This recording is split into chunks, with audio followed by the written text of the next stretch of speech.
Muy buenas noches, hermanos y amigos que nos escuchan. Sean bienvenidos a este su programa Palabras de Vida Eterna en Puebla. Les agradecemos mucho su atención y el tiempo que nos permiten estar con ustedes. Vamos a empezar el día de hoy con un nuevo tema. Esperamos también que sea de gran edificación para ustedes, así como lo es para nosotros. Pero antes que nada, quisiera primero presentar a nuestros hermanos que van a estar también participando en los comentarios de este nuevo tema. Nuestro hermano Evaristo. ¿Qué tal? Buenas noches. Y así nuestro hermano Brian. Buenas noches, hermanos. Dios les bendiga. Gracias a Dios, nuevamente estamos con ustedes. El tema que vamos a abordar en esta noche va a ser doctrinas dispensacionalistas sobre el final de los tiempos. Aunque suena un poquito largo y medio raro, vamos a tratar de expresarlo más claramente para que ustedes puedan comprender a qué nos estamos refiriendo cuando hablamos de doctrinas dispensacionalistas sobre el final de los tiempos. Pero antes de que comencemos con el tema, quiero pedirle a mi hermano Brian me ayude primero con los medios por los cuales nos pueden observar para que todos los que pueden hacerlo ya sea por Facebook y las demás plataformas puedan también contactar. Así es, tenemos en la plataforma de Facebook, ustedes nos encuentran como Palabras de Vida Eterna. En Facebook nos encuentran como Palabras de Vida Eterna. En el canal en YouTube nos pueden buscar como Palabras de Vida Eterna en Puebla. Palabras de Vida Eterna en Puebla. Y en la plataforma de MixLR nos buscan como Palabras de Vida Eterna, todo junto y en minúsculas. En cuestión de esta plataforma de MixLR, ustedes pueden ingresar desde su computadora, por ejemplo, al buscador de Google y poner ahí mixlr.com.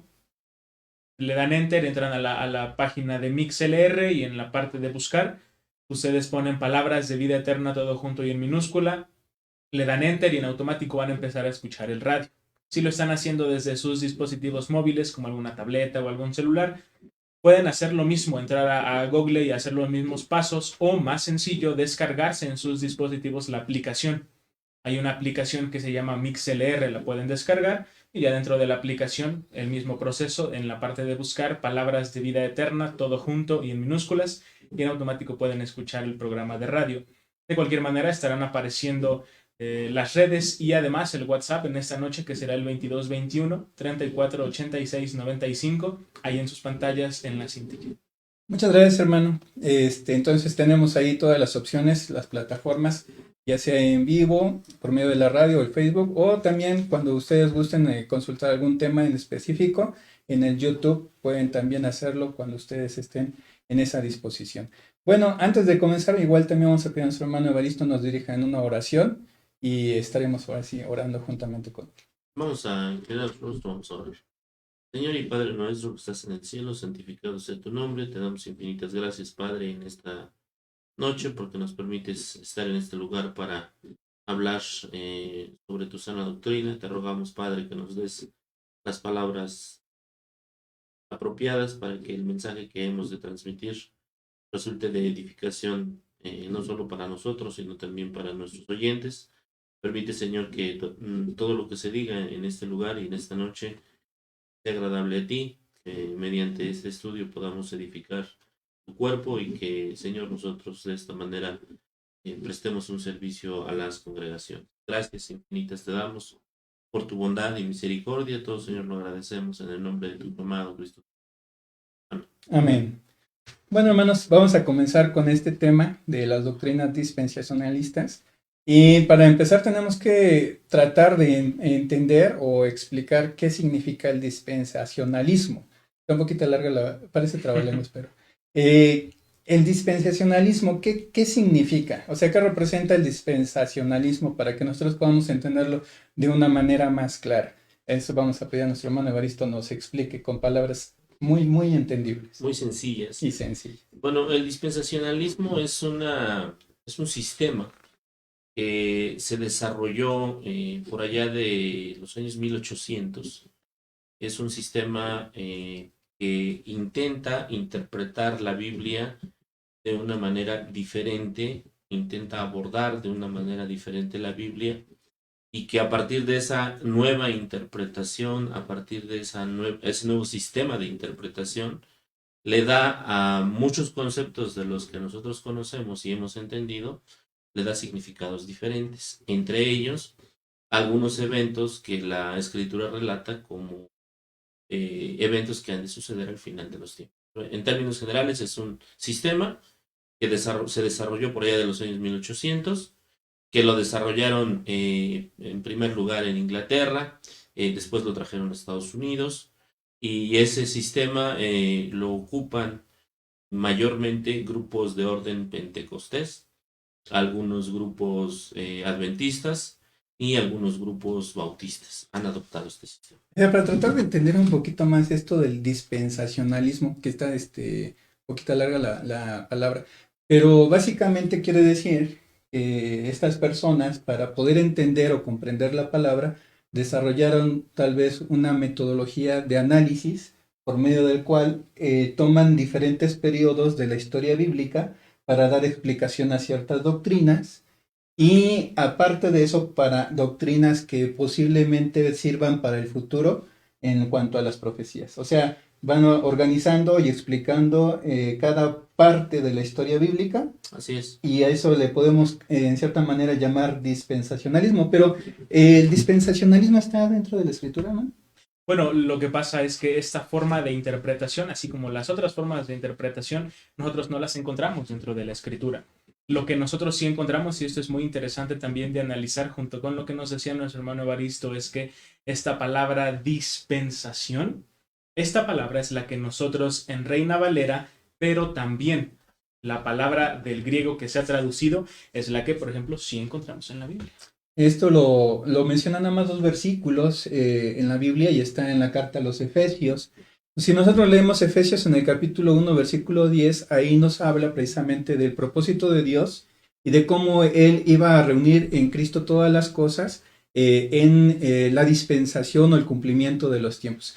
Básicamente la palabra tiene un significado por medio del cual se trata de dar a entender que hay una administración de las cosas, que hay una metodología o una forma estructurada por medio de la cual Dios organiza los propósitos que tiene para la humanidad. Entonces, el otro versículo que nosotros tenemos se encuentra también en Efesios, en el capítulo 3 y versículo 9, y ahí nuevamente se vuelve a mencionar la palabra dispensación. Entonces, no es que sea una doctrina, como decíamos, más bien es una forma de tratar de explicar todos los eventos bíblicos que se van sucediendo y que en cierta manera a cada uno de ellos se le llama dispensación, porque es la manera en la cual Dios administró su relación con el hombre mediante ciertas reglas, podemos mencionar, que él iba poniendo dependiendo de la situación específica en la cual cada dispensación se encontraba. Así es, este sistema de entender e interpretar la Biblia, de aproximarse a la Biblia, refiere por lo menos que hay 7 etapas en la historia de la humanidad. Ellos lo entienden así. Cuando algún día nosotros tengamos la oportunidad de platicar con alguien que practique el pentecostalismo, es muy probable que nos diga que Dios ha administrado la historia del hombre en 7 etapas diferentes. Ellos a esas 7 etapas le denominan dispensaciones. Entonces, básicamente es la manera en que lo han organizado. Lo estamos diciendo muy sencillo, pero en realidad el dispensacionalismo como sistema de interpretación es muy complejo, es una manera de entender e interpretar la Biblia que ha hecho que muchos autores desarrollen muchos tomos tratando de interpretar la escritura de acuerdo a este sistema, que es un sistema relativamente reciente.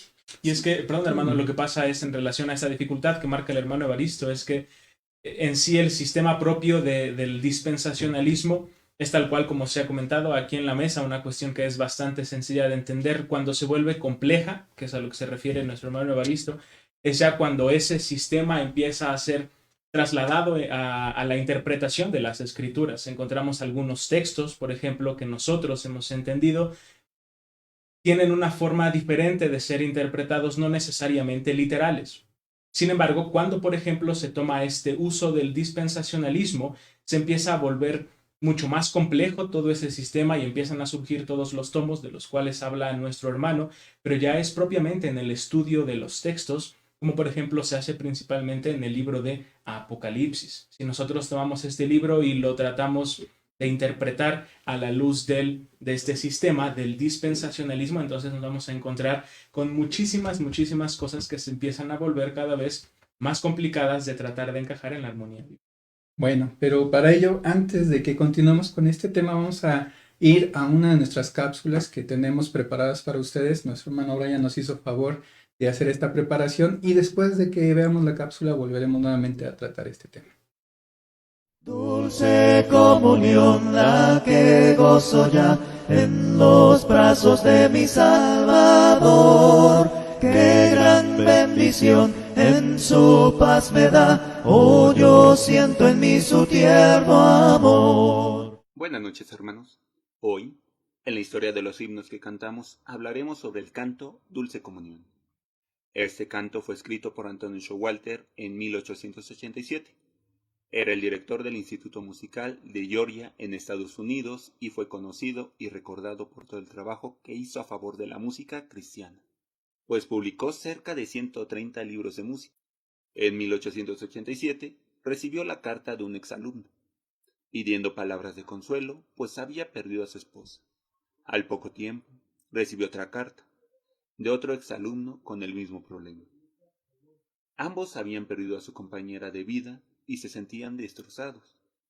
Mientras Antonio respondía a las cartas, Deuteronomio 33:27 invadía su mente. El eterno Dios es tu refugio, y acá abajo están los brazos eternos. Al día siguiente, mientras retomaba la respuesta de las cartas, las palabras de Deuteronomio se transformaron en 2 versos y una melodía.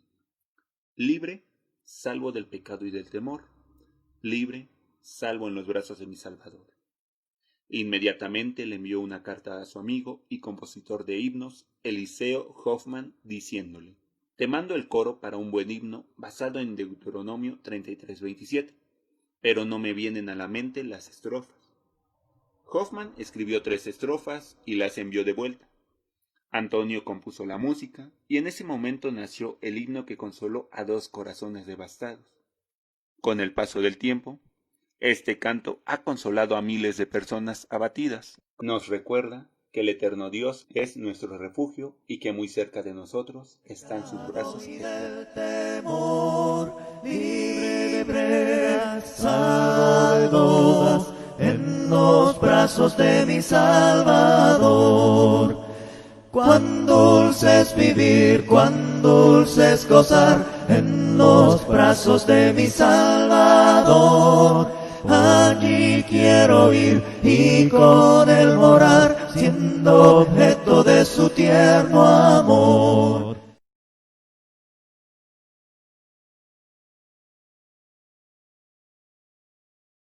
Cantad un cántico nuevo, Cantad un cántico nuevo, cantad un cántico nuevo, cantad un cántico nuevo, cantad a Dios y en alta voz, cantad a Dios otra vez, cantad a Dios y en alta voz, cantad a Dios otra vez. alaba a Cristo el Rey nuevo, Alaba a Cristo el Rey nuevo, alaba a Cristo el Rey nuevo, alaba a Cristo el Rey nuevo, cantad a Dios y en alta voz, cantad a Dios otra vez, cantad a Dios y en alta voz, cantad a Dios otra vez. cantad un cántico nuevo, Cantadle con alta voz, cantad a Dios y en alta voz, cantad a Dios otra vez, cantad a Dios y en alta voz, cantad a Dios otra vez.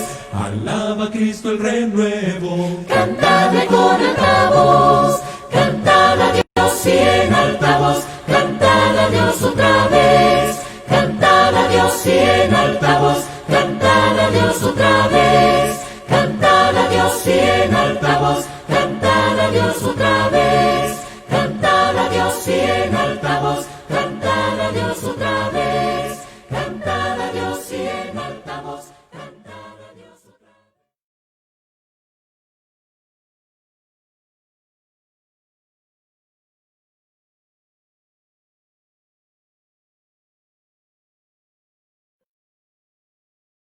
En mi corazón guardo tu palabra, porque es una lámpara a mis pies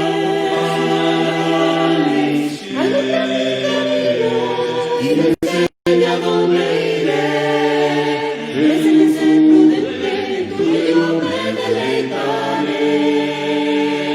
Porque tu palabra es viva, tu palabra es eficaz, para corregir mi vida y contentarme a no pecar, y me instruye en tu justicia, por sendas que nos amará. La suma de tu palabra es verdad. En mi corazón guardo tu palabra.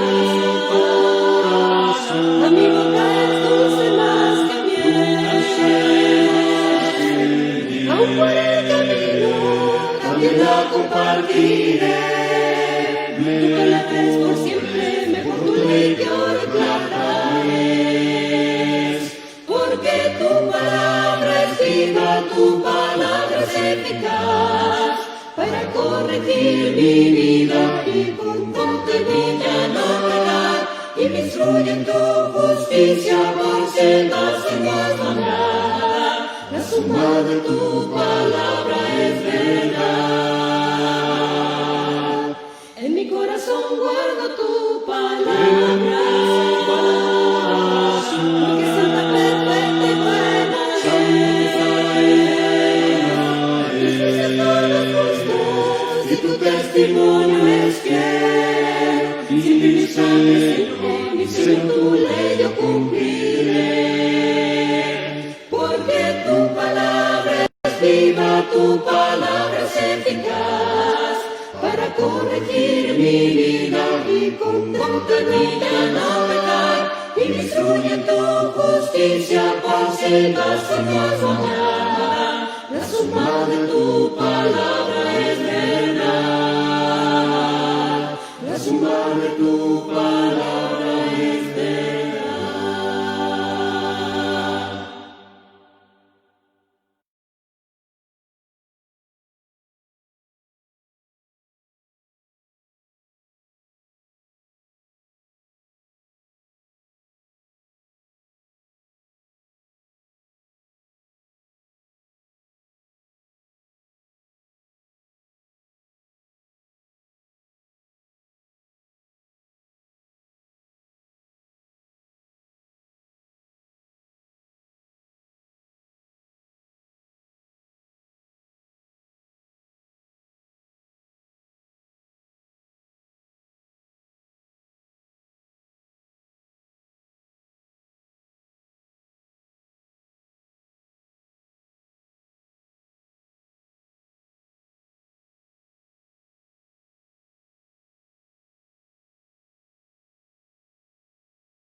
Bueno, hay un primer periodo que se le conoce como la inocencia, así lo dividen los dispensacionalistas o las personas que ocupan este sistema para interpretar la Biblia, y este este periodo abarcaría de Génesis 1:28 al Génesis 3:6. Después viene otro periodo de tiempo que se llama la conciencia, y este periodo abarcaría de Génesis 4:1 a Génesis 8:14. Después viene otra etapa que se le conoce como la etapa del gobierno civil, y esta abarcaría de Génesis 8:15 al Génesis 11:9. Después vendría otra más a la que se le conoce como la promesa o del gobierno patriarcal, y esta abarcaría de Génesis 11:10 a Éxodo 18:27. Después vendría una quinta dispensación, según estas personas, a la cual se le conocería como el periodo de la ley de Moisés, y abarcaría de Éxodo 18:27 a Hechos 1:26. Después vendría una sexta dispensación que se le conoce como la etapa de la gracia o la dispensación de la gracia. Esta abarcaría de Hechos 2:1 a Apocalipsis 19:21. Y una última dispensación a la cual se le conocería como la del milenio, y esta abarcaría Apocalipsis 20 del 1 al 15. Muy bien, entonces como vemos nosotros, sobre todo por los nombres que van poniendo a cada dispensación, se están enfocando a ciertos periodos específicos de tiempo de la historia bíblica.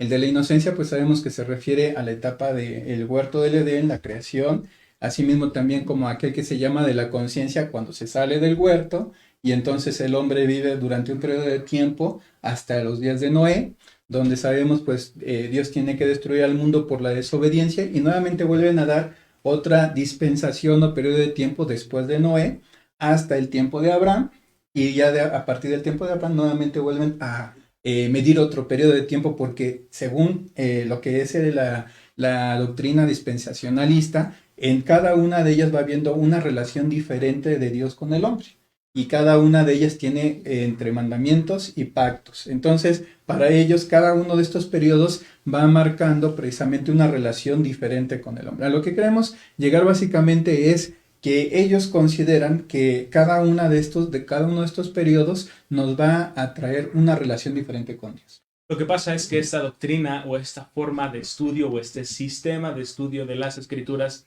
del dispensacionalismo responde en gran parte a la pregunta de cómo se ha desenvuelto, cómo se ha desarrollado o cómo ha Dios interactuado con el hombre. ¿Cuál ha sido la forma en la que Dios se ha organizado o la forma en la que Dios ha establecido alguna relación o un contacto con el hombre? ¿Cómo lo ha hecho? Entonces, aquellos que desarrollaron esta forma de interpretación del dispensacionalismo argumentaban y decían, bueno, el Señor en primera instancia lo hizo en un tiempo en el que estaba la cuestión de la inocencia, por ejemplo, y después vino la caída, y aquí en la caída nosotros vemos otro tipo de relación de Dios con el pueblo, y después vemos otra forma en la que Dios se relaciona con el hombre. Cuando nosotros vemos de esa manera el estudio de la Biblia, y sobre todo, añadimos a esto, que también es importante, que el proceso en cómo se estudia la Biblia en cuestión del dispensacionalismo tiene que ver con una interpretación literal de las escrituras, es lo que poco a poco nos va a nosotros llevando a que llegue un punto en el que si usamos esta doctrina del dispensacionalismo para interpretar las escrituras, llegue un punto en que no pueda haber armonía en la Biblia. Claro está, ¿por qué? Si nosotros nos damos cuenta, después de que se menciona el periodo de la inocencia, el de la conciencia, el de la ley, básicamente 4 de los primeros periodos nosotros los conocemos como la era patriarcal. Después de esto, lo que es la era mosaica, para como la manera en que nosotros enseñamos en la congregación, y por último, lo que nosotros conocemos como la era cristiana. Sin embargo, el hecho de que ellos dividan en 7 periodos diferentes tiene un propósito también. El hecho de que se divida en la doctrina dispensacionalista en 7 periodos incluye también un séptimo, el cual tiene también una tendencia profética y es donde nosotros empezamos a tener problemas porque sabemos que las profecías siempre deben de ser tomadas con cuidado debido a que la interpretación de una profecía debe de ser muy clara, muy precisa y si no es de esa manera pues puede caer básicamente en un error. Ahora, ¿de qué manera se administra o se administraban estos periodos? Según las personas dispensacionalistas, para ellos había primero que nada, se tomaba una responsabilidad y después de eso, si se causaba un fallo en esa responsabilidad, entonces se cambiaba, ¿verdad? Había un juicio y entonces se cambiaba la relación de Dios con el hombre. Para empezar, en el caso de Adán, pues sabemos nosotros que el problema fue un solo mandamiento, pero ese mismo mandamiento llevado a desobediencia causó nuevamente una relación diferente de Dios con el hombre. Así es, como los dispensacionalistas ven esta etapa, es el hecho de que Dios, estando Adán en el huerto del Edén, le dice del árbol del bien y el mal, de este no debes comer, y bueno, Adán, impulsado por Eva, terminan por comer, y bueno, el castigo que ellos tienen o el juicio que Dios hace es los expulsa del paraíso y les dice, bueno, ahí les da una serie de castigos que van a tener, entre ellos la muerte física, ¿no? Entonces de ahí pues pasaríamos al siguiente periodo que tendría que ver con la conciencia, en donde el hombre es mandatado a hacer lo bueno. Sin embargo, nosotros leemos en Génesis 6 que el mal campeaba, que todos los pensamientos del hombre de lleno eran malos, y entonces el Señor se arrepiente de haber creado y al hombre y termina por raerlo de la tierra, ¿no? A través del diluvio. Y de esa manera van ellos diferenciando, se puede decir, cada uno de estos periodos mediante una responsabilidad que Dios pone en el hombre, mediante un fallo del hombre y por esa razón una nueva relación con Dios y por lo tanto un nuevo periodo. Pero ¿en qué estamos nosotros tratando o a qué estamos tratando de llegar cuando analizamos este tipo de doctrinas?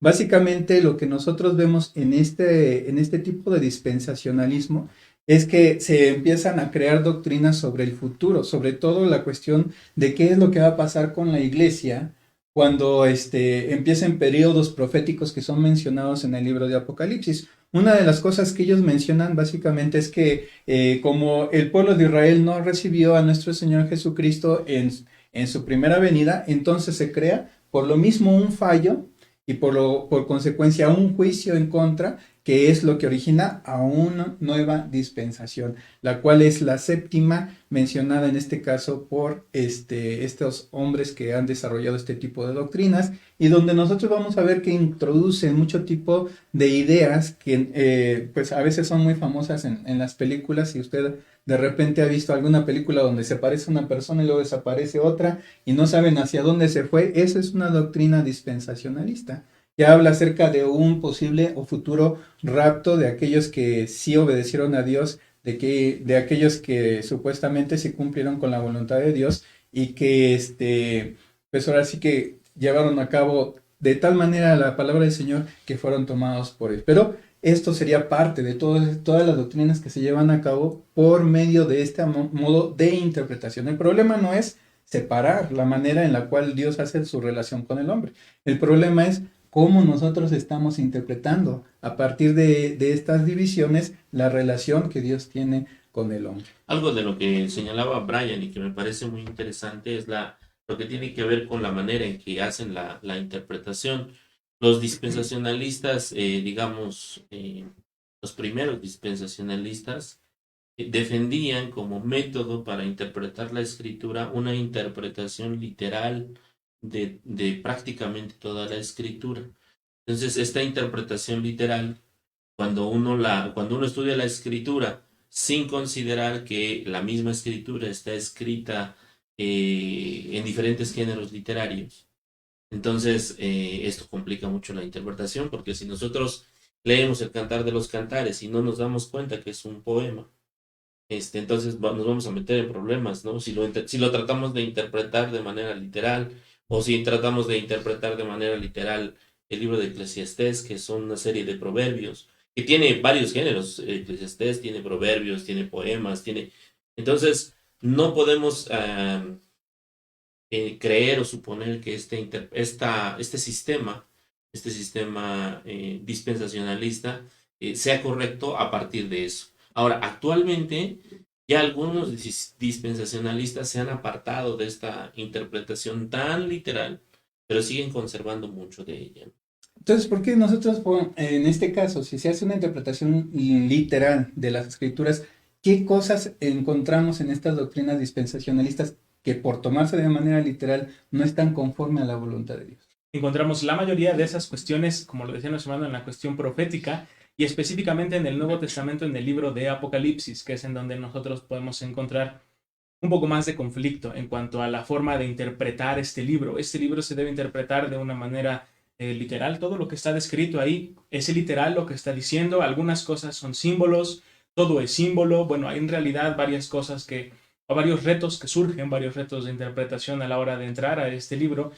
Y es en este libro en específico en donde encontramos el principal problema de la relación de la doctrina con la forma en la que los dispensacionalistas interpretan esta parte del libro de Apocalipsis, en las que se mencionan varias cuestiones, y entonces dentro de estas ideas dispensacionalistas encontramos, por ejemplo, alguna vez nuestros hermanos quizá lo han escuchado, la cuestión de la gran tribulación, la cuestión, por ejemplo, del rapto, el reino milenial. Por ejemplo, en el libro de Apocalipsis nosotros encontramos que se menciona que habrá un reino, el reino de Cristo, que durará 1000 años. Esa cuestión, si nosotros la interpretamos literal, empezamos a tener muchos problemas con lo que es la armonía bíblica. Si nosotros interpretamos todo de manera literal en el Apocalipsis, como lo hacen los dispensacionalistas, vamos a empezar a tener todos estos tipos de problemas que se presentan al estudiar este libro.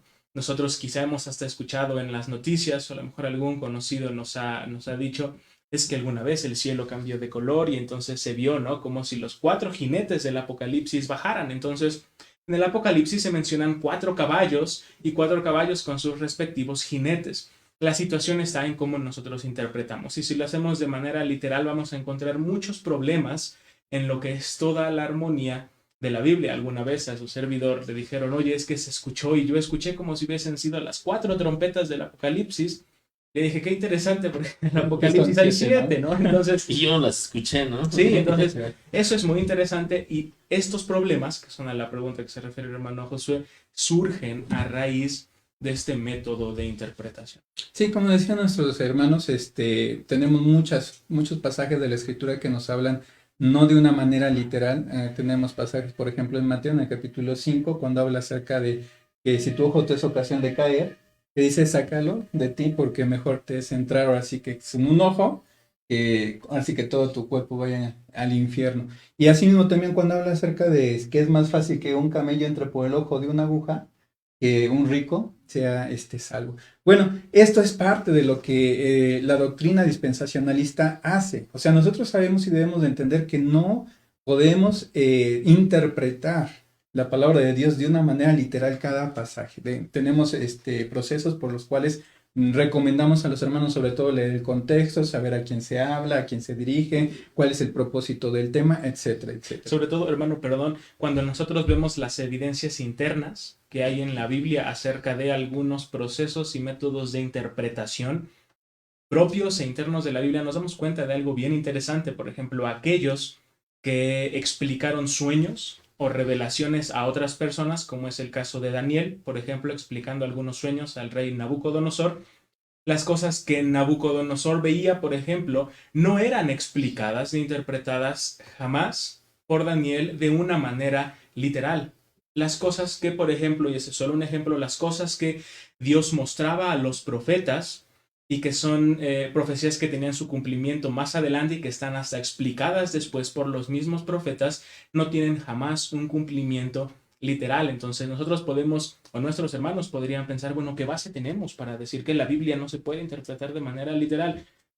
Dentro de muchas bases que tenemos para poder mencionar eso, una de ellas es que aún los mismos profetas y el pueblo de Israel estaba totalmente convencido de que las interpretaciones, las visiones, los sueños, las profecías que estaban muy empapados de ello, formaban parte de la historia del pueblo de Israel, no eran jamás literales. Sí, Además de que, por ejemplo, en los evangelios encontramos diferentes figuras literarias. O sea, nosotros encontramos parábolas, encontramos literal proverbios, encontramos. Entonces, uno no puede leer un documento de la misma manera. O sea, si te escriben una carta, no la puedes leer como si fuera un reporte policíaco. O si lees un periódico, no lo puedes leer como si fuera un informe científico. Es decir, dependiendo del documento que tú tengas frente a ti, de las características en las que esté escrito, de quién lo escribió, para qué lo escribió, dónde lo escribió, cuándo lo escribió, a quién se lo escribió, todas esas consideraciones son las que uno tiene que hacer para poder hacer una interpretación adecuada del escrito. Correcto. De tal manera que si no se hace, entonces, ¿cómo surgen todo este tipo de doctrinas? Pero para continuar con este tema, primero vamos a ir a un corte, hermanos, y después de eso continuaremos analizando. Señor, toma mi corazón,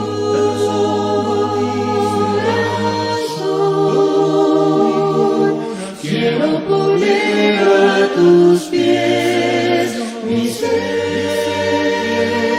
mi voluntad, mi amor, cada momento en mi vida confiar. En tu bondad y amor, siempre luchando por ser para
amor fiel que fluyó desde la pesada cruz, me lavó, me salvó y llenó mi corazón.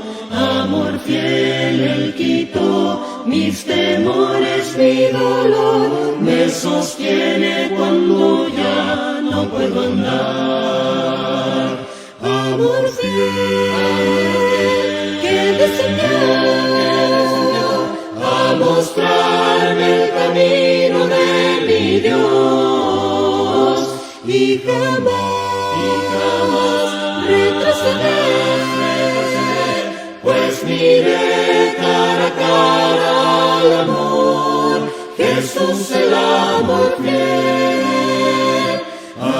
fiel descendió y la esperanza regresó a un mundo traidor de pecado y opresión. Amor fiel, mi Señor, poderoso Salvador, tu Espíritu guiará mi caminar. Amor fiel, que descendió a mostrarme el camino de mi Dios y jamás retroceder, pues miré cara a cara al amor, Jesús el amor fiel. Ya estamos de nuevo con ustedes, hermanos. Gracias por seguirnos también escuchando y viendo en este tema que hablamos sobre el dispensacionalismo, esa manera de interpretar la Biblia que ocasiona básicamente que se tengan que tener muchas confusiones y que se vayan haciendo doctrinas para tratar de sustentar este tipo de interpretaciones. Es bueno tal vez en el análisis de periodos, pero en la cuestión interpretativa viene a causar también ideas que son contrarias a lo que es la doctrina de las Sagradas Escrituras. Entre ellas... Hecho, perdón, hermano, discúlpame que lo interrumpa, pero en ese comentario me gustaría hacer también algún comentario en relación a las eras o en los tiempos o las dispensaciones que se manejan, que comentaba también nuestro hermano. La importancia, cuando nosotros estudiamos una palabra en el original, en su idioma original, tenemos dos bases que son bien importantes para que nosotros sepamos cuál es el uso que se le da o cuál es la traducción más favorable para esa palabra. La primera es la cuestión etimológica, es ver qué significa desde la raíz, cómo está compuesta y todas esas cuestiones. Pero la segunda, que es un poquito más sencilla de analizar que la primera, es qué usos se le han dado en los escritos que hay en la Biblia. Es decir, la palabra puede significar una cosa, pero quizá tiene un uso diferente en el tiempo en el que se está utilizando. Quizá la cuestión etimológica nos guía a pensar que puede significar esto. Sin embargo, las veces que se usa esta palabra, se usa dentro de tal contexto para dar a entender tal cosa. Entonces, su traducción podría ser un poco diferente de esta palabra. Cuando nosotros hacemos ese proceso, que es un proceso correcto de estudio y análisis de una palabra en el idioma original, nosotros nos damos cuenta que la palabra de dispensación o dispensaciones, tanto en la cuestión etimológica como las veces que está usada en la Biblia, no mira y no tiene el propósito de ver hacia los tiempos, sino específicamente hacia la forma en la que Dios tuvo relación con las personas, y eso estrictamente, por ejemplo, hablando del Antiguo Pacto y del Nuevo Pacto. Entonces, cuando nosotros analizamos esa palabra de las dispensaciones en el uso que, por ejemplo, Pablo toma en el Nuevo Testamento, nos damos cuenta que Pablo usa esa cuestión de las dispensaciones o la mayordomía. Increíblemente, dispensación y mayordomía es la misma palabra griega. Cuando Pablo la utiliza, la está utilizando para referirse al evangelio, a las buenas noticias, a la gracia, a la hora cambio que ha habido de pacto. Entonces, no mira específicamente hacia las eras, no mira específicamente hacia la división que ha habido. Si bien están pegados, naturalmente, a la forma en la que Dios se relaciona con los tiempos, el propósito no es mirar hacia los tiempos, sino más bien hacia lo que Dios ha hecho con el hombre, en este caso de lo que había antes y lo que ahora hay, que es la gracia. Porque tiene un propósito y a fin de cuentas esa administración que se da de Dios con el hombre va cambiando y tiene también cada etapa, tanto pactos como mandamientos que son específicos para cada uno de ellos. Sin embargo, cuando no reconocemos esto, cuando no lo llevamos nosotros al entendimiento concreto, entonces surge lo que tiene que hacer una, digamos, extensión. Si nosotros nos damos cuenta, las eras básicamente las conocemos como la patriarcal, como la mosaica y como la era cristiana. Para este tipo de personas no puede estar así, porque si no, no entraría su última dispensación, que es donde se incluyen las doctrinas que ellos apoyan. Entonces, por eso tienen que hacer pues un como circo, maroma, para poder dar a entender que esa era que nosotros conocemos como la cristiana no fue la última. Entonces separan a la iglesia de los judíos. ¿Por qué? Porque ellos dicen que mientras que los judíos no aceptaron a Cristo, entonces tampoco están dentro de esa gracia y que tienen que esperar un tiempo más, cuando nosotros sabemos que los primeros que se convirtieron al Señor Fueron judíos. fueron judíos.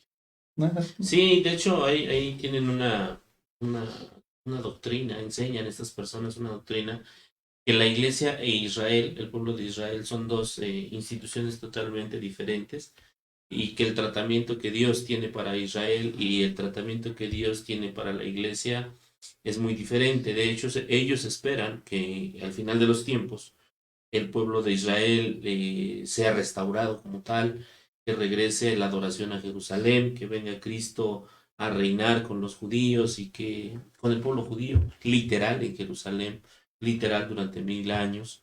Y entonces que la iglesia se abrió o se inauguró pues como un paréntesis o una institución temporal, en tanto este propósito de que Dios gobernara con Israel 1000 años se cumpla.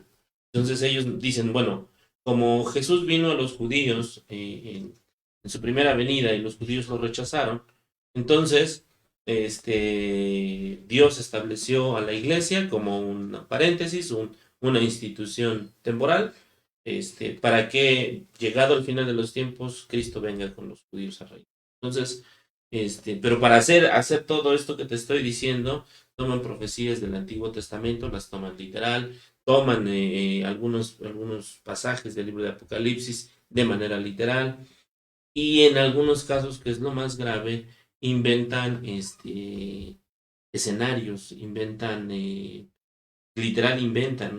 situaciones que deberían pasar, como esta de la gran tribulación, que más adelante estudiaremos, ¿no?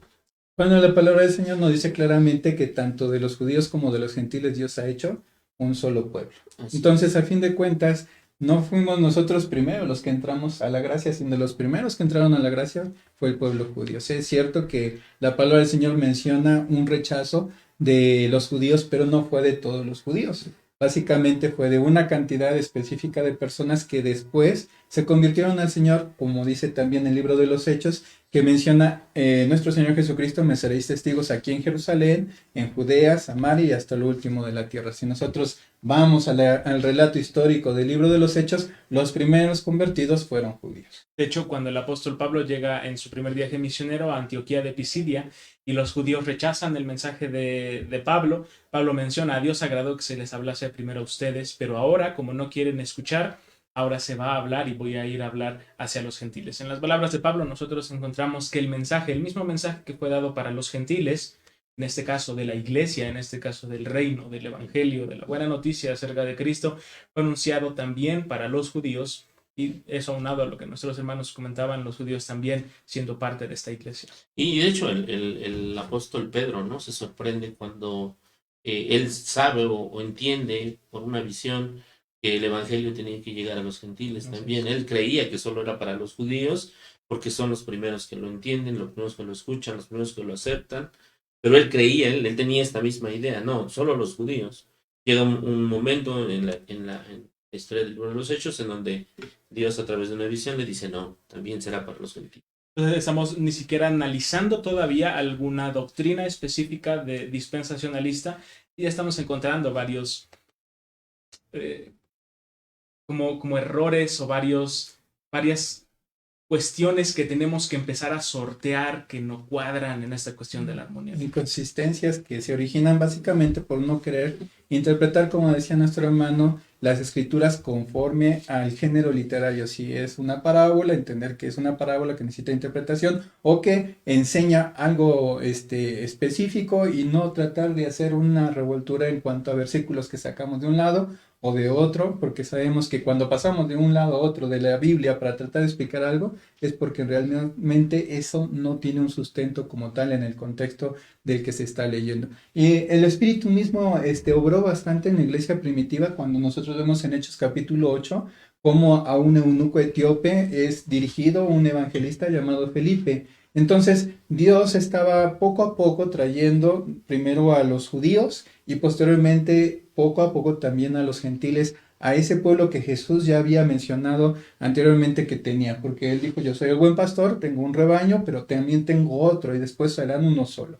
Entonces, aquí es donde empiezan los problemas cuando nosotros tratamos de hacer interpretaciones literales de profecías que no concuerdan. La palabra del Señor nos dice que la Biblia es un todo y todo se explica porque el autor es uno solo. Entonces, ese autor no se contradice, sino que todo debe explicarse juntamente como algo común. Entonces, perdón, hermano, que te interrumpa, y eso es, regresándome un poquito, perdón, es sorprendente darnos cuenta que en la historia de la iglesia, en los primeros siglos, en el año 1000, en el año 1500, esta doctrina, esta forma de entender y de ver la escritura no existía, no pasaba. Tuvo que ser un sacerdote jesuita católico el que desarrolló todo este sistema futurista de entender la escritura y que después algunos grupos religiosos en Inglaterra y otros en Estados Unidos desarrollan y adoptan, y a partir de ahí pasa a grupos pentecostales y hoy es muy difundido en el mundo, ¿no? Hoy hay muchas personas y muchos televangelistas sobre todo que a partir de estos futurismos de los que hablamos, de estas raptos y grandes tribulaciones y cosas, han hecho y hacen mercadería de muchas personas. Y inyectan cierto temor a la gente, inclusive a veces nosotros, en el caso particular mío, algunos compañeros de trabajo me decían, oye, ¿se va a acabar el mundo en el año 2000?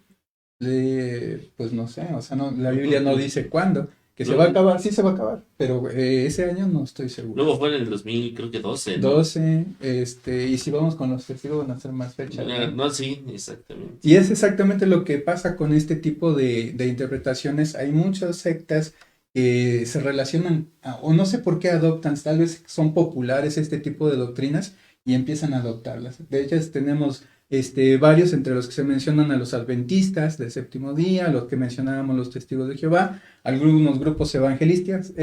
Son varias las sectas que se han orillado a acercarse a este tipo de interpretación y que nosotros sabemos, pues mientras no se lleve a cabo una orden en la interpretación dependiendo del género literario, dependiendo del contexto que la misma palabra va dando por el tema que el apóstol o el escritor también esté tratando en ese momento, entonces estamos sacando de contexto doctrinas que ni siquiera están dadas dentro del escrito. ¿Sabes qué creo, hermano? Que estas doctrinas se han vuelto populares y se volvieron populares desde 1800 en Estados Unidos y adquirieron mucha más popularidad allá de 1900 porque son doctrinas sensacionalistas, son doctrinas que tienden a la espectacularidad, son doctrinas que tienden, como bien decías, a infundir el miedo.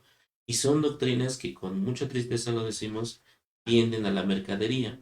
Es decir, si yo puedo profetizarle a alguien que ya el anticristo viene y que es necesario que a partir de la venida del anticristo se porte bien y me dé todo su diezmo, pues ya le saqué un buen negocio a esto. Y desafortunadamente en esto se ha convertido esta doctrina del dispensacionalismo, que tristemente, como te decía, de alguien, un sacerdote que se llamaba Manuel Acunza, la empieza a escribir, llegan otras personas y hacen y es un sistema muy grande, ¿eh? O sea, cuando nosotros hablamos de dispensacionalismo parece que son cosas muy sencillas, pero son tomos y tomos y tomos y tomos que han escrito intentando hacer cuadrar lo que a todas luces no cuadra, ¿no? Y como es algo muy popular, pues se puede fácilmente arrastrar a las personas. Por ejemplo, ahorita con lo del COVID, hermano, De repente es el séptimo, cuarto, quinto sello, no sé cuál va, o el Sí, cuarto o sí. tercer caballo. ¿Por qué? Porque ya ha habido muchas muertes, ¿no? Ve que dice que estamos dentro de las semanas de Daniel, en las 50 y tantos, ¿no? Ujú. Entonces, todas esas cuestiones que son atractivas para las personas son las que también hacemos hoy el llamado para nuestros amigos, nuestros hermanos. El mismo llamado que se hizo a los hermanos del primer siglo se sigue haciendo hoy para nosotros y que no nos dejemos guiar por filosofías humanas, que no nos dejemos guiar por huecas sutilezas que van predicando personas que, es más, en el libro de Judas se menciona y también en Pedro, hablan de cosas de las que ni siquiera entienden, empiezan a predicar de cosas de las que ni siquiera tienen la más mínima idea y entonces, al tener las personas comezón de oír y querer apartarse de la doctrina, son ideas que son interesantes, son ideas que causan algún furor o algún miedo, como ya lo comentaban nuestros hermanos, y es importante que de todo eso nosotros nos mantengamos alejados porque no tiene nada que ver con la sana doctrina.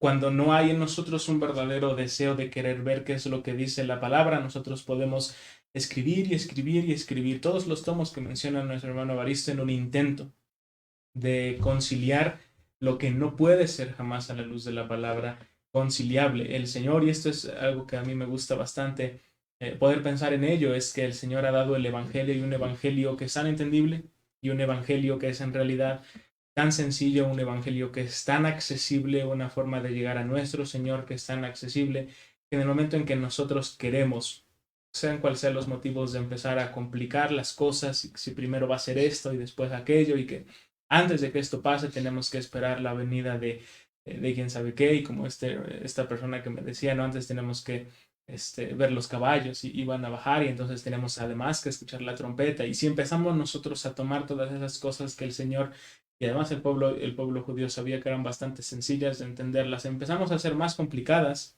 y a rebuscar, va a ser una cuestión bastante atractiva para las personas, pero que lleve a condenación.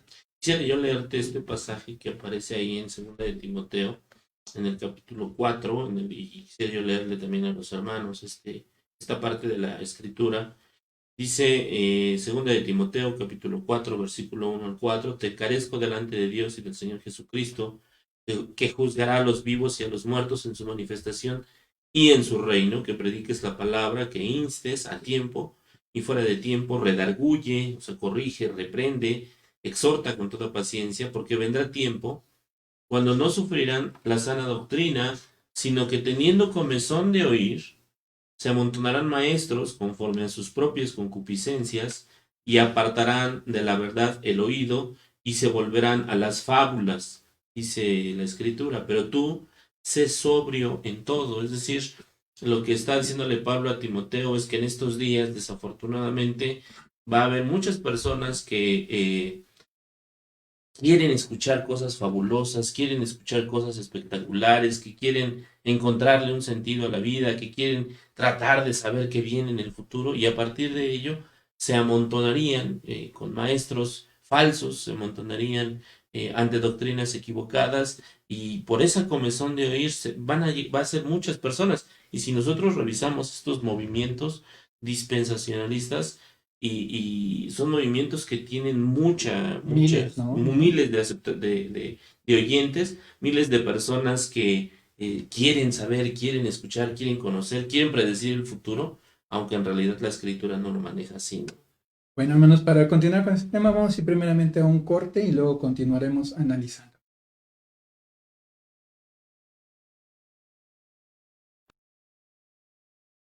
Sujeto a ti, Señor, hazme vivir, Señor, por siempre así, Señor. Sujeto a ti, Señor, a tus mandamientos y deseos sobre mí, Señor. Hazme vivir por siempre así, sujeto así. Humilde a ti, Señor, hazme vivir, Señor, por siempre así, Señor. Humilde a ti, Señor, a tus mandamientos y deseos sobre mí, Señor. Hazme vivir por siempre así, humilde a ti, confiado en ti, Señor. Hazme vivir, Señor, por siempre así, Señor. Confiado en ti, Señor, a tus mandamientos y deseos sobre mí, Señor. Hazme vivir por siempre así, confiado en ti, confiado en ti, humilde a ti, sujeto así a ti.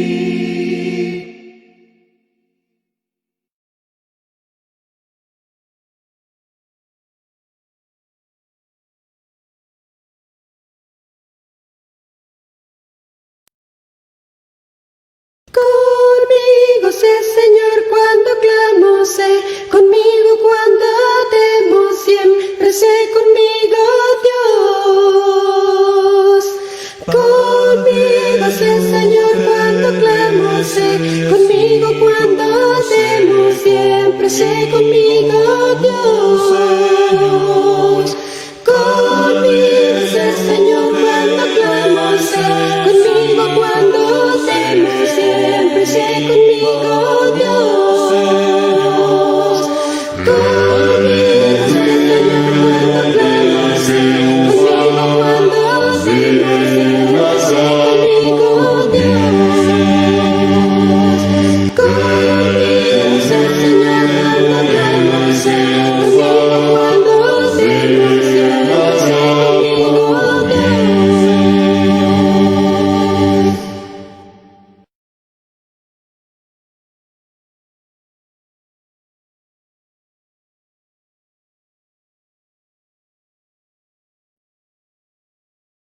Señor, toma mi corazón,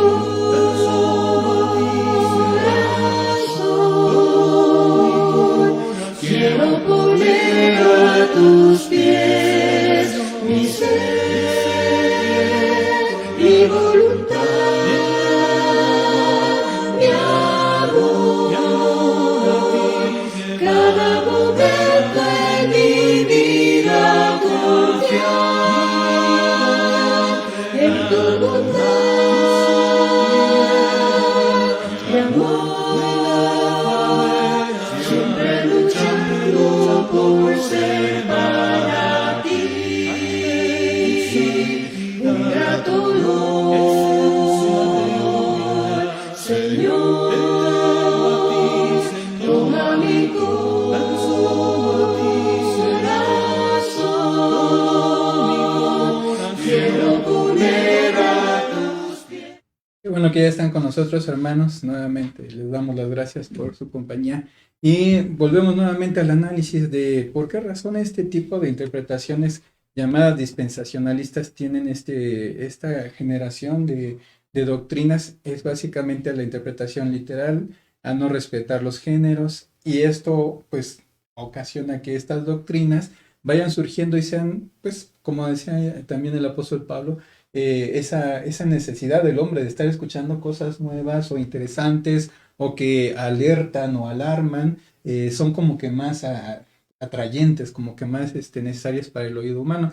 Pero lamentablemente doctrinal, en lo que es la parte doctrinal, pues son totalmente erradas y pues equivocan el camino que en realidad debemos de seguir como cristianos. Ya cuando nosotros hablamos acerca del Armagedón, que los 4 caballos del Apocalipsis, etcétera, etcétera, nos estamos desviando del concepto tan sencillo y básico que es la salvación, que es la fe en nuestro Señor Jesucristo, la obra redentora que vino a ser el propósito del cambio de nuestra vida y conversión después de haber recibido el bautismo, y asimismo también esa vida de santidad y perfección que Dios desea, para que entonces, como dice Hebreos, buscando la paz y la santidad, lleguemos a ver a nuestro Dios en aquel día en el cual si nosotros nos presentemos, ya que estos eventos en realidad se conocen como eventos escatológicos. O sea, el dispensacionalismo hace toda esta división de los periodos para llegar a un periodo 7 en el cual todavía no acontecen todos estos sucesos,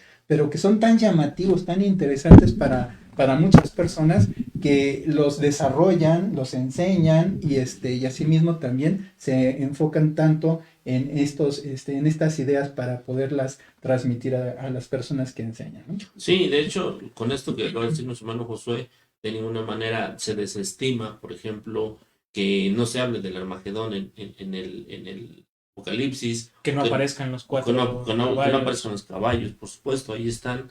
Sin embargo, no es la manera adecuada de interpretar ese libro y no es la manera adecuada de enseñarlo. Por lo tanto, a partir de esas interpretaciones extrañas que hacen, es que enseñan doctrinas absolutamente equivocadas.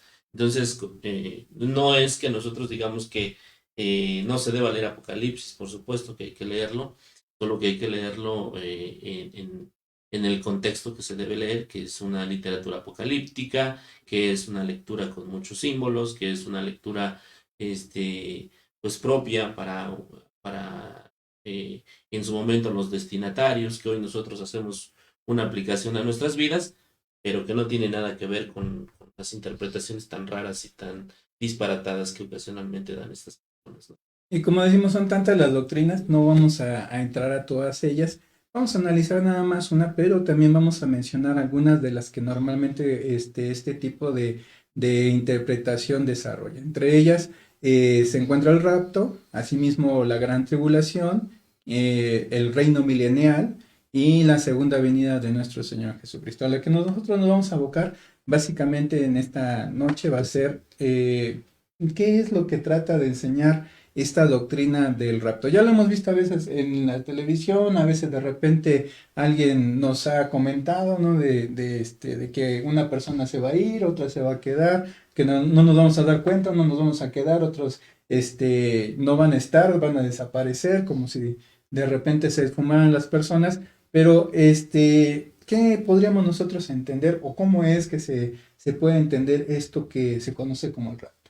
Sí, y antes de responder la pregunta que mi hermano Josué hace atinadamente, que responderemos ahorita sobre el rato, me gustaría nada más argumentar un poquito acerca de la palabra que utilizó nuestro hermano Josué acerca de la escatología. Si nosotros en alguna ocasión leemos alguna vez algún artículo en algún diccionario bíblico, en algún diccionario de teología, en algún libro, a lo mejor también la encontramos y pueda de nuevo resultar confusa para nosotros la palabra escatología, así como la palabra dispensacionalismo y bueno, todas las otras palabras también complicadas y un poco extrañas que hay.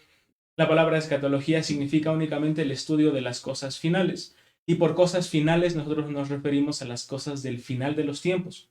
Es decir, Cristo vendrá, cómo vendrá, la tierra será destruida, no será destruida, la tierra se renovará.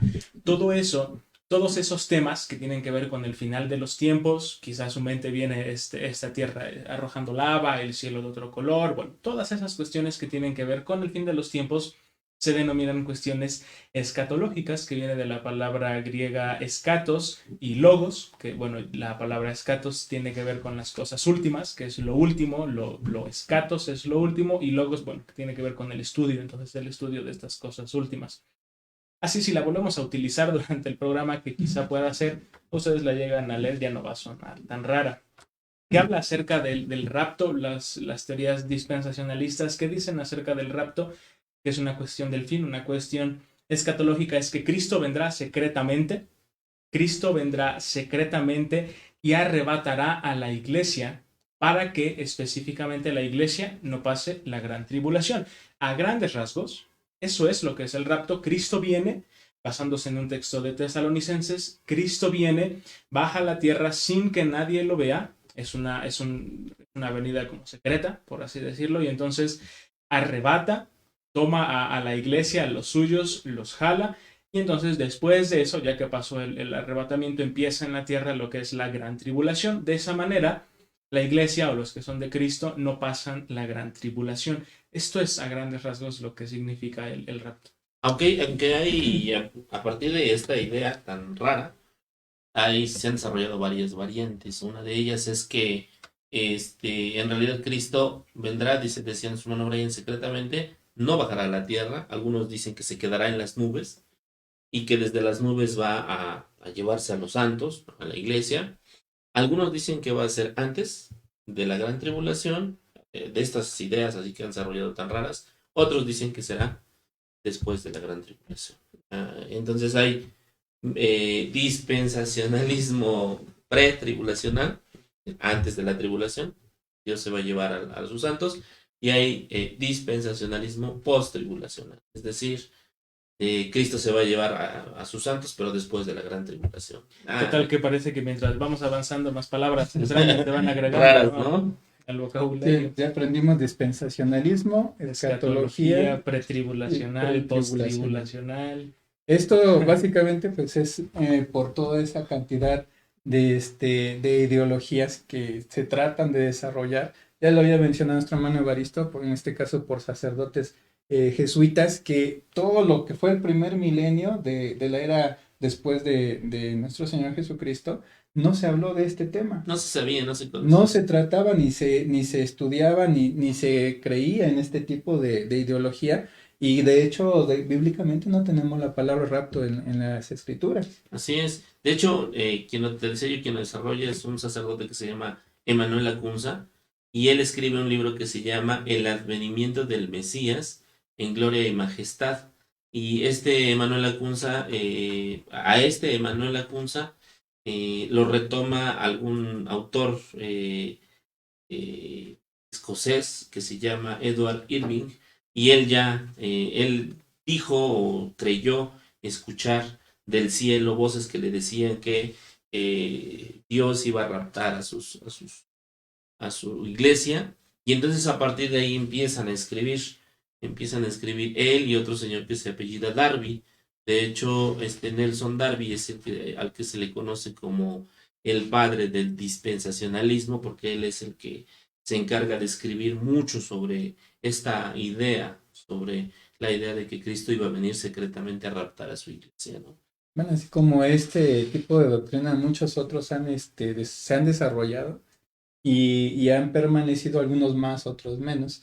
Pero desde 1800 hasta la fecha, podemos decir que es un tema pues todavía vigente, todavía se sigue hablando de él, algunas veces más que otras por situaciones a veces que suceden en la tierra, desastres naturales, o en este caso esta pandemia que estamos nosotros viviendo, la gente como que vuelve a retomar el tema y que ya están sucediendo las últimas cosas, lo que hablábamos de la escatología, y nuevamente vuelve a brotar este interés en las personas respecto de si ya serán los últimos tiempos, si esto que se menciona como el rapto pues ya será pronto a suceder o no. Pero la cuestión es qué es lo que dice la Biblia acerca de este tema, no tomando, ¿verdad?, versículos así saltados de la Biblia, sino tratando de entender el concepto general por medio del cual Dios va haciendo también una enseñanza bien clara de cómo van a suceder las cosas, incluso antes de que lleguen estos acontecimientos, y si verdaderamente esto va a afectar o no a un cristiano.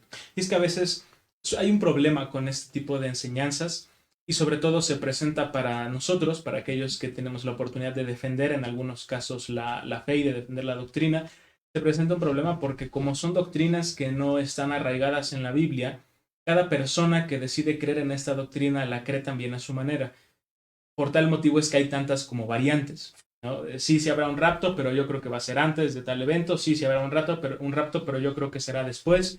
Sí, sí habrá un rapto, pero yo creo que será en las nubes. Sí habrá un rapto, pero sí Cristo bajará a la tierra. Sí habrá un rapto, pero estará en el cielo. Entonces hay tantas cuestiones que cuando nosotros nos ponemos, por ejemplo, a platicar con algunas personas que creen ese tipo de cuestiones, a veces no van a comentarnos lo mismo que específica y estrictamente estamos nosotros comentando ahorita en el programa, porque de nuevo, son cuestiones que no tienen una base firme, como son cuestiones que no están arraigadas, cada quien o le va quitando, o le va metiendo, o le va poniendo, y podemos nosotros ir a diferentes congregaciones, todas de orden pentecostal, y entonces quizá encontrar diferencias en la misma enseñanza del rapto, por ejemplo, y para ellas necesitamos nosotros estar bien preparados.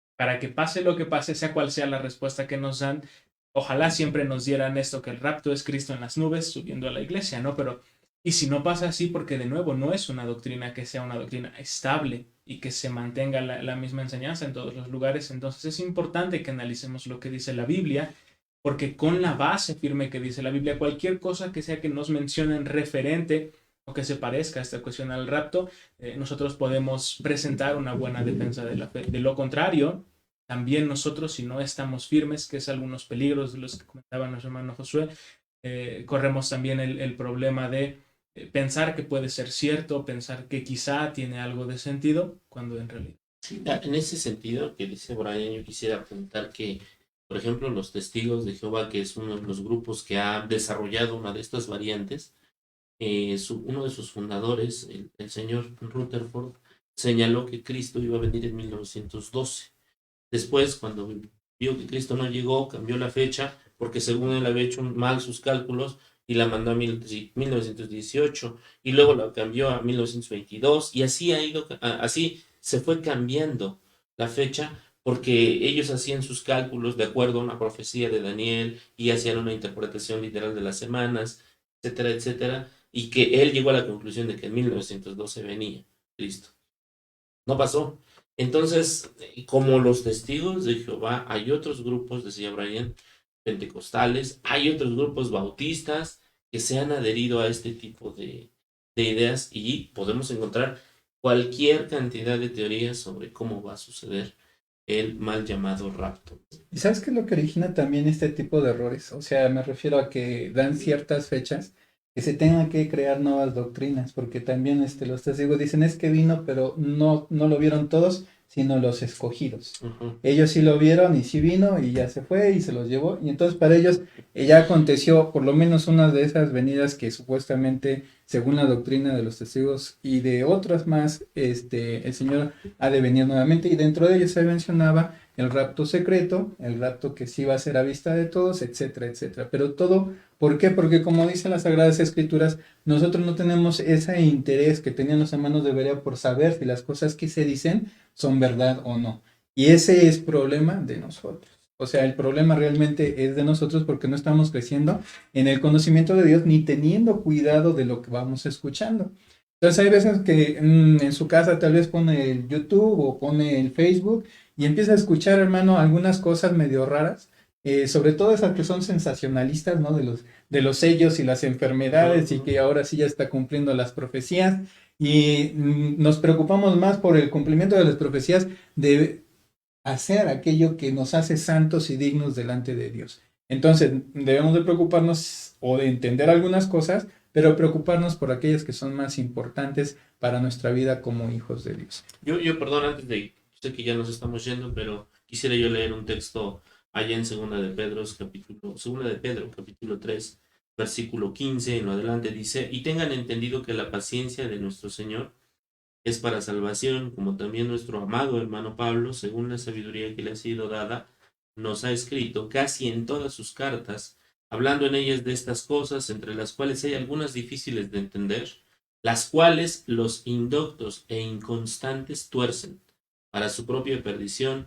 Así que ustedes, amados, sabiéndolo de antemano, guárdense, no sea que arrastrado por el error de los inicuos, caigan de su firmeza. Bueno, muchas gracias, hermano. Esto es básicamente para entender cada uno de nosotros que si no nos preocupamos por escudriñar las Escrituras, como lo sugirió nuestro Señor Jesucristo a sus contemporáneos, pues también, como lo dice Pablo, vamos a ser llevados por cualquier viento de doctrina, porque dice por estratagema de hombres que para engañar emplean con astucia las artimañas del error, son profesionales en ello. Entonces tenemos de estar preparados para presentar defensa de la esperanza que hay en nosotros. Muchísimas gracias, hermanos, qué bueno que nos pudieron acompañar, a todos nuestros hermanos y amigos. Le damos muchas gracias a nuestro hermano Evaristo porque nos ayudó con su participación. Gracias, hermano. a Dios. Y así mismo también a nuestro hermano Brian por esa participación y comentarios con los cuales pues pudimos aportar también algo para este tema. Gracias a Dios, hermanos. Que Dios les bendiga. Y gracias a ustedes, hermanos, por estar con nosotros. Sé que utilizamos varias palabras medio raras, pero esperemos que no los hayamos confundido. Y si los confundimos, díganos para que las volvamos a retomar y se las expliquemos. Las volvemos a explicar, lo vamos a explicar y lo vamos a hacer en el próximo programa. ¿Sí, hermano? Del próximo programa. Sí, para que si ustedes tenían duda de alguna, las vamos a volver a repetir con su significado y podamos entender por qué razón se crean tantas ideologías y doctrinas equivocadas que a veces son tan atractivas que nos van también envolviendo a aquellos que no somos diligentes en el conocimiento de Dios. Muchísimas gracias a nuestro hermano José, igualmente a nuestro hermano Mario, que son los que nos apoyan en el área técnica. Que Dios les bendiga mucho por esa participación, igualmente a todos nuestros hermanos, nuestro hermano Jorge, que se encuentra el día de hoy con nosotros, y todos aquellos que también aportan para lograr esto que ustedes ahora pueden observar. Que Dios les bendiga a todos y cada uno, y les esperamos el próximo miércoles, primeramente Dios nos permita la vida. Para despedirnos vamos a pedir a nuestro hermano Brian nos haga favor de dirigirnos en una oración final. Vamos a orar, acompáñenos en sus hogares y así nos estaremos despidiendo. Padre, vamos a ti en el nombre de Cristo Jesús, te damos gracias, Señor, por permitirnos tener este tiempo de radio. Padre, gracias por permitirnos escudriñar un poco de tu escritura, Padre, pero también saber cuáles son las doctrinas y cuál es la enseñanza, Padre, que se está dando fuera de tu iglesia, Señor, para poder estar siempre atentos y listos para presentar una buena defensa, Padre. Te suplicamos que aquellas cosas que estudiamos, aquellas cosas que aprendimos o recordamos, Padre, las podamos mantener en nuestra mente y en nuestro corazón, con el propósito de mostrar y predicar al mundo, Señor, cuál es tu voluntad, que es santa y perfecta, Señor, para que así el mundo pueda tener una relación contigo y encontrar la salvación. Bendice a todos nuestros hermanos, bendice a cada uno de nosotros, Padre, te lo suplicamos. Te pedimos también que bendigas el alimento que consumiremos, Señor, en unos minutos. Y Padre, todo esto lo agradecemos y lo pedimos en el nombre de Cristo Jesús. Amén. Amén.